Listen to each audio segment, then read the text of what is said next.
Baby Toby. Number 6.7 Energy FM. Same pero iba. 106.7 Energy FM Pangga. Huwag mo sabihing radyo, sabihin mo oras sa buong kapuluan. Pangga, check your time. It's now 6:30 on the clock. Good morning, Luzon, Visayas at Mindanao, Metro and Mega Manila. At syempre, kamusta naman ang mga pangga natin diyang kasalukuyang kumakain? Yung mga humihigop ng kape?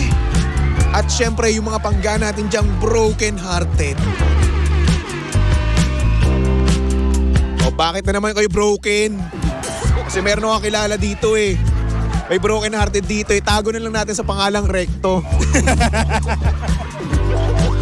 Si Recto, dami na rin natin si James, no? Oh, pareha silang broken eh. Nagbibiroan kasi kami dito sa opisina, no? Sabi nila broken daw sila. Meron daw nanloko sa kanilang dalawa. Makapatay tayo dito. May nanloko. Or baka naman kayo nanloko, no? Diyos ko, mukha pa lang ni Hepe. Ni Recto. Grabe. Tsaka may alam pa ako kay Recto. May nabanggit sa akin. May nabanggit sa akin yung kasama yun nung nakaraan. Paano, Hepe? De, charot lang. Mabait po kami dito. Oh. Pero ako po yung pinakamabait sa amin dito, no? Oo. Yan, sa lahat po ng empleyado ng Energy FM, ako ang pinakamabait, di ba? Ako yung hindi makabasag pinggan. Hindi ako nagsasalita. At pag nalalasing ako, ay nako, kalmado lang po ako. Well, hindi naman talaga ako nalalasing, di ba? Akala talaga nila hindi ako umiinom, no? Hindi daw sila maniwala.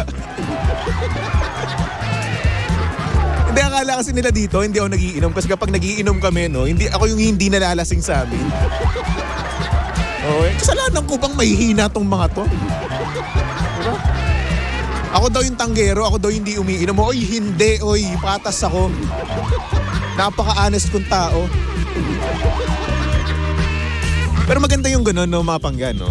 Kapag nagkaroon kayo ng mga katrabahong parang pamilya nyo na, parang tropa-tropa, pero at the same time, andun pa rin yung respeto. Oo, gano'n kami dito sa Energy FM. Masaya lang, di ba? Kapag trabaho tayo, di ba? Kapag biruan tayo. Kapag inuman tayo. Gano'n. Di ba?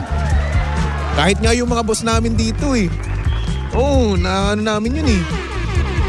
Mababait. Oo, kaya naman syempre, love na love namin yung boss namin. No? Well, anyway, sana kayo rin, no, mga pangga, no? Sana kayo rin sa inyong opisina, ganyan din ang inyong nararamdaman, no? Yung tipong walang katoksikan, di ba? Yes, may problema, no? Pero hindi po aabot sa punto na ang toxic na ng working environment nyo. Kasi minsan, no, ang nangyayari, doon tayo nagdidesisyon na umalis na kagad tayo sa opisinang yun eh, di ba? Minsan, kapag pangit yung environment natin, tamad na tamad tayong magtrabaho. Aminin nyo. Kaya make sure na katagan natin yung bonding and whatsoever, di ba? Yan, sayahan natin. Para minsan, hindi natin nararamdaman yung pagod mismo, di ba? Ganun. Oh well, good morning po sa mga pangga natin dyan. Nakasalukuyang bumabiyahe na, no? At sa mga pangga naman natin dyan, nakakabukas pa lang ng kanilang radyo. Good morning po sa inyong lahat, no? At syempre, wag natin kakalimutan yung mga pangga nating natatraffic na naman. Traffic na naman, rush hour na kasi, oo. Sa mga nagko-commute dyan, no? Hello po sa inyong lahat. Balita ko, no? Mahaba na naman ang pila. Ang haba na naman ng pila sa pampublikong sasakyan. I feel you. Ramdam na ramdam ko po yan dati. Sobra. Pero ngayon hindi na, no? Ngayon kasi ang nangyayari kasi, ano na lang ako eh, maangkas na lang ako sa motor eh. Ganun na ako ngayon. Pero before, no, nung mga panahong wala pa ako di sa Energy FM, no, talagang araw-araw talaga tsinatsaga kong pumila, tsinatsaga ko yung kung gaano kahaba or katagal yung aking pagbabiyahe, no? Ano pa kaya ngayon? Kung dati ganun na, ano pa kaya ngayon, di ba? Di naman tayo pwedeng di ba, mag-grab, no? Kasi syempre, medyo mahal din naman at hindi tayo ganun kayaman, no? Kung magdadala ka naman ng sasakyan, mabubuisit ka na sa traffic. Di ba? At gas pa, di ba? So ayun, tiis-tiis na lang tayo, di ba? Gising ng maaga para hindi malate, gising ng maaga para nga naman alam mo na, hindi masyadong mahaba yung pila, no? Sa LRT, MRT, sa bus terminal, di ba? Sa mga terminal na yan, no? Di ba? Kayo ba, ramdam nyo rin ba yun? I'm sure oo. Ultimong Coldplay nga, ramdam na ramdam yung yung traffic, di ba? Oo, nakita ko.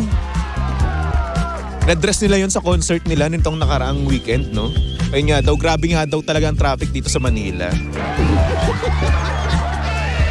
Oh well, wala naman tayong magagawa. Ganyan talaga ang buhay. Minsan kailangan nating maghintay. Kahit nagaano pa katagal yan, hintayin lang natin and at the same time, no, i-maintain lang natin yung peace.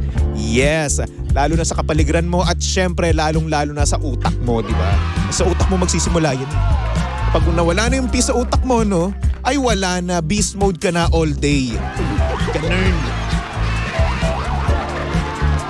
Ay nako. Anyway mga pangga, saktong oras natin yon, 6:36 on the clock. At syempre, kasama nyo pa rin at kalandian ng hot baby boy ng radyo. Walang iba kundi si Baby Toby. At syempre si Baby Toby ay live na live yon sa Energy FM Facebook page. Kaya naman kung gusto mo makita ang itsura ni Baby Toby ngayong Wednesday morning, no? And pumunta ka lang sa Energy FM 106.7 Facebook page. Oo, naka-ano ako ngayon, ano bang kulay ito? Green? Neon ba? Pastel green? Tama ba? Medyo ako color blind. And check nyo na lang, ha? Again, Energy FM 106.7 Facebook page, alright? At syempre, dahil andyan na rin naman kayo, i-share nyo na rin naman. Oo, i-share nyo na para nang sa ganoon, mas makilala pa, di ba? Or makita ng iba kung sino ba talaga si Baby Toby. Diba? O, bago natin simulan ng ating programa, no, binabati ko muna si Elizabeth, si Leia Bautista. Sabi niya, mana ba kayo sa boss manager nyo? Oo naman. Mabait kami. Minsan loko-loko, oo, pero mabait kami. Kay Nico, sabi niya, DJ Toby, pa-shoutout po ng JNL Marketing by Camacho Family. Hello po sa inyong lahat dyan. Ate Rovicel, hello! Sabi niya, kakulay mo yung background mo sa likod. Oo nga eh. Nagbe-blend na naman ako. Camouflage. Ay nako, o siya. Sige, simulan na natin ang programang Shoutout sa Umaga. I-shout out mo na yan! Number 1, 06.7 Energy FM.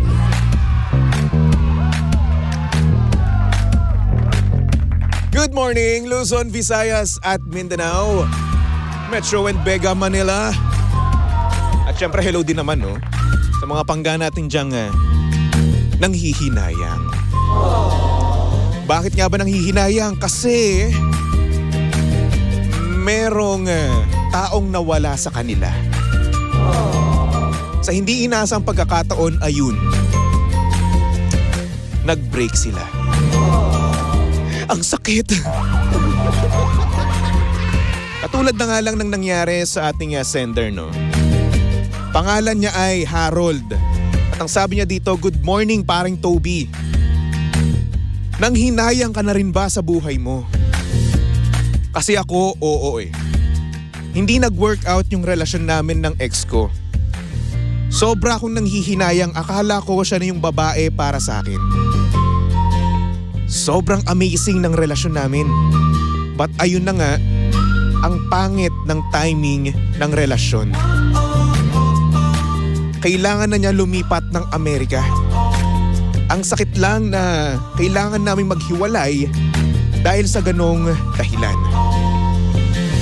Ang sakit, sana kayanin ko. Thank you so much paring Toby. Mabuhay ka. Mabuhay ka rin. Hello naman no sa mga pangga nating magkarelasyon o hindi naman kayo nag-uusap na may chemistry pero bad timing. Diba? Ang sakit naman no. But teka lang, may nabasa ako dito. Sabi ni Eliza Anchoris, "Hi, good morning baby Toby aka Alden Richards. God gave me you to show me what's real. Wish I might find a way to your heart." Oh! Alden no? Wala lang. Bakit ba? Ganun dapat pag magpapa-shoutout no, bulahin nyo ako. Para automatic makita ko kagad. Oh well, anyway, going back sa sinasabi ko kanina, to answer your question Harold, no?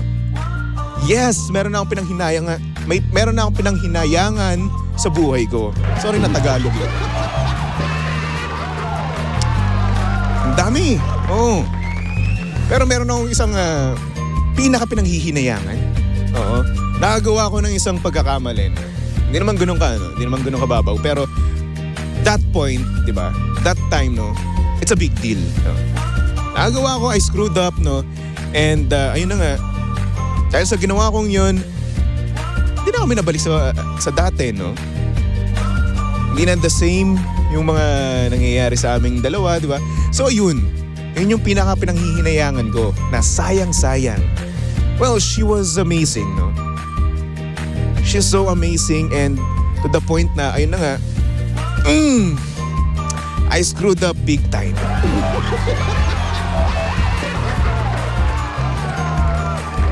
Ay nako, naalala ko to.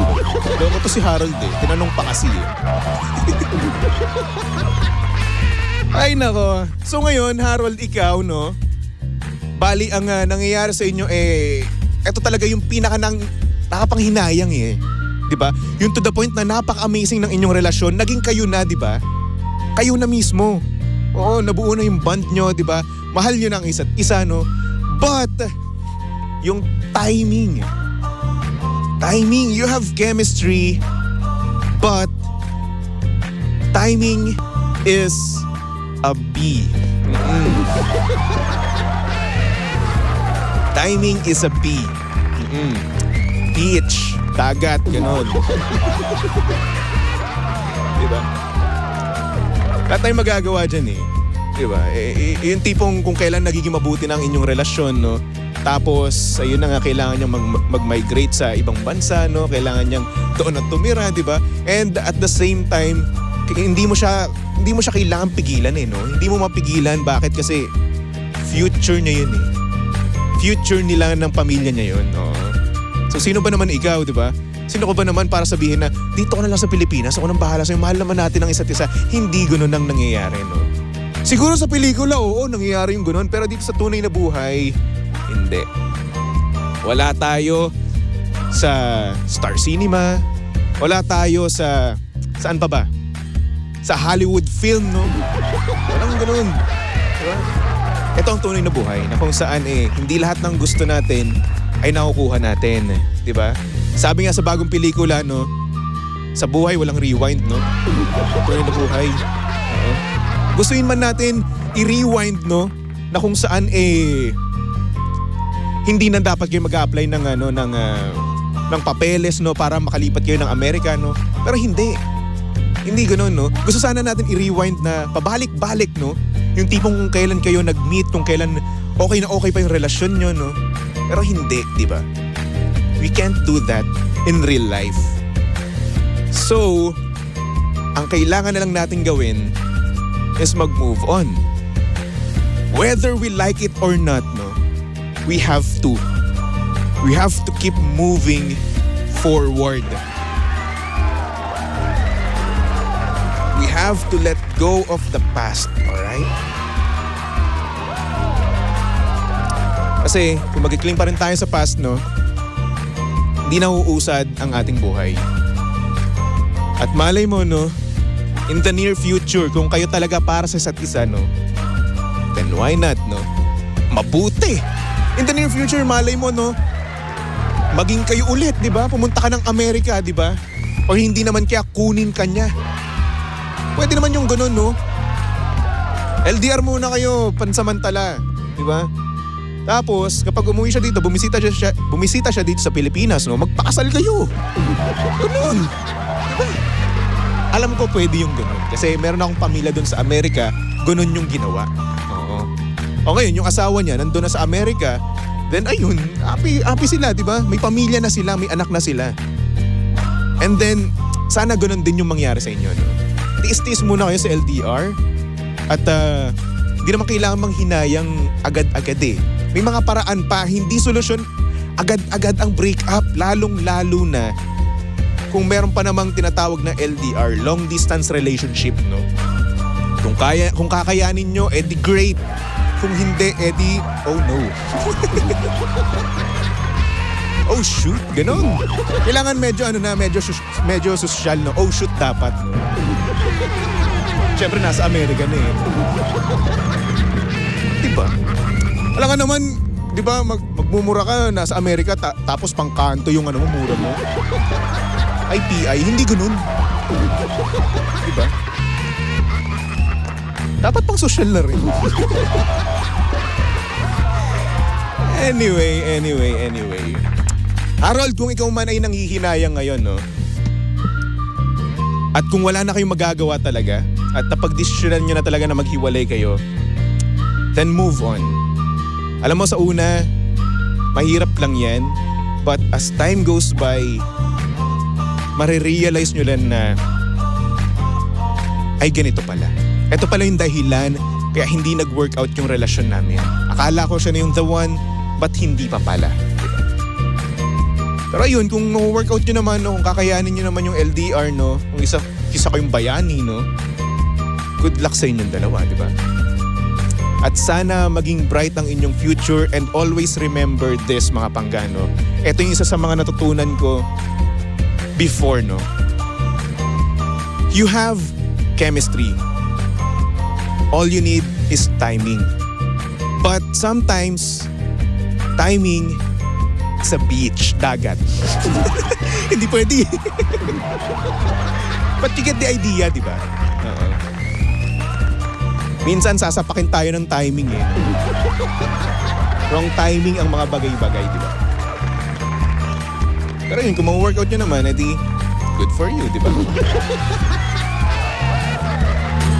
Anyway, o siya sa mga pangga natin na gustong mag-send, no, or tumawag sa atin, no? Pwede naman yung bukas na bukas yan, no? Kung gusto mo lang mag-send, edi send ka sa Facebook page ko. Hanapin nyo lang Baby Toby 1067, okay? Sabi ni Ate Robicel, pakasalan mo, Harold, pag uwi para madala ka sa Amerika. Di ba? Yun, kasal ka agad, no? Kung ayaw mo talaga pakawalan, pakasalan mo.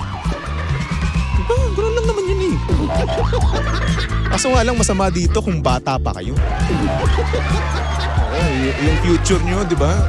Tapos nakatali agad kayo, di ba? But who knows, di ba? Kung mahal nyo talaga ang isa't isa, di ba? Why not coconut? Kayo na bahala. Pero sana ma-workout nyo pa rin. So, anyway, pangga, magbalik tugtugan nga muna tayo for our next song. Nako, saktong-sakto to para kay Harold. Ay nako, eto talaga yun, no? Nakita ko to sa playlist, tapos ayun, nakita ko yung message mo. Nasaktuhan, no? Here's a song from Jeremiah para sa mga pangga natin diyang nanghihinayang dahil hindi sila nagkatuluyan ng taong gusto mismo nila. Here's Jeremiah with a song, Nanghihinayang, only here at your number 106.7 Energy FM, pangga. Huwag mo sabihing radyo, sabihin mo.